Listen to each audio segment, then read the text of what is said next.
ইতিহাস আর আধ্যাত্মিকতার মিলনস্থল বাগেরহাট খানজাহান আলীর মাজার।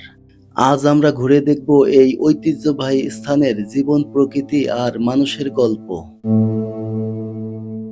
মাজারের মূল প্রবেশ দুই পাশে সারি সারি দোকান, ভক্ত আর দর্শনার্থীদের পদচারণায় মুখর চারপাশ। কেউ আসছেন জিয়ারতের উদ্দেশ্যে, কেউ বা শুধুই ইতিহাস ছুঁয়ে দেখতে।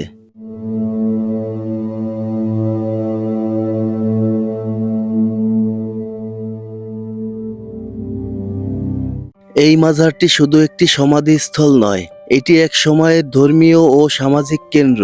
হযরত খানজাহান আলী এই অঞ্চলে ইসলাম প্রচারে গুরুত্বপূর্ণ ভূমিকা রেখেছিলেন।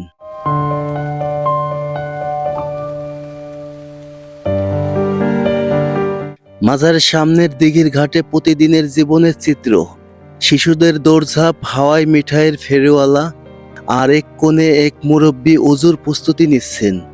এই জায়গাটা যেন জীবনের প্রতিচ্ছবি।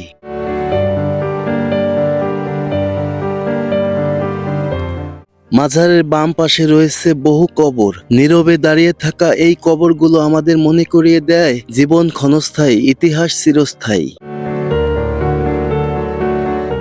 দিঘির পানিতে ভেসে ওঠে অসংখ্য মাছ। শিশু থেকে বড় সবাই মাছের খাবার ছিটিয়ে আনন্দ খুঁজে পান। এখানে প্রকৃতি আর মানুষের সম্পর্কটা খুব কাছের।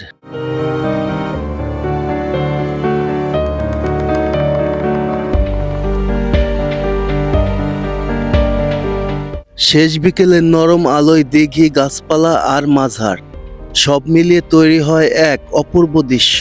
খানজাহান আলীর মাজার আজ ইতিহাস, বিশ্বাস আর প্রকৃতিতে এক সুতোয় বেঁধে রেখেছে। ভিডিওটি ভালো লাগলে লাইক, শেয়ার আর সাবস্ক্রাইব করতে ভুলবেন না। আমি শামীম হাওলাদার। ইতিহাস আর ঐতিহ্যের গল্প নিয়ে আবার দেখা হবে।